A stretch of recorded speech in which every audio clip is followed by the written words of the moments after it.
Ronald Soleman সামনে 4 জাতীয় tournament আছে, তাকে নিয়ে আসলে বাফুফের একটা প্ল্যানিং ছিল। তার হয়তো ব্যক্তিগত একটা কারণ আছে, আপনি এই বিষয়টা আরও পরিষ্কারভাবে বলতে পারবেন আসলে রোনাল্ড সোলেমান কেন এই মুহূর্তে বাংলাদেশে আসতে চাচ্ছেন না, বা আসলে এটা সত্য কিনা যে রোনাল্ড সোলেমান বাংলাদেশে আসবেন না? না, আসলে এই বিষয়টা একটু কমপ্লেক্স। আসলে ওরা ওদের একাডেমিক এবং ওদের ক্লাবের খেলাটাকেও কিন্তু ওরা গুরুত্ব দেয়। তো এখানে বাংলাদেশে আসতে চাওয়ার পিছনে তাদের সবচেয়ে বড় হচ্ছে মানে ফ্যানদের কারণেই আসলে তারা বাংলাদেশ আসতে চায়। ফ্যানদের ভালোবাসায় তারা অনেক বেশি উদ্বুদ্ধ।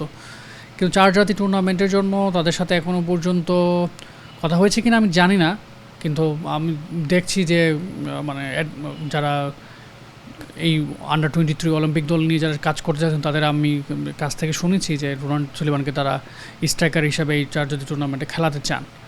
এখন রোনান বা ডেকলান সুলিভান আসবেন কিনা এই বিষয়টা এখনও শিওরলি বলা যাচ্ছে না।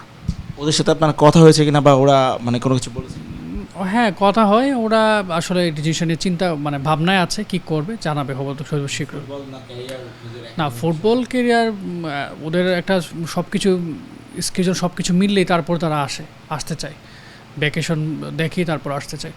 এবং আমি এরকমও শুনতে পাচ্ছিলাম যে রোনানকে সান মেরুনেতেও পাঠানোর ব্যবস্থা, মানে ক্যাম্পে রাখতে পারে।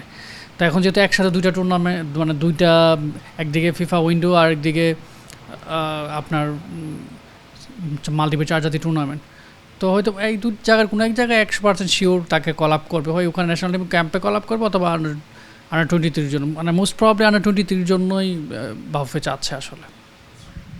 ওকে, থ্যাংক ইউ দিন ভাই আপনাকে।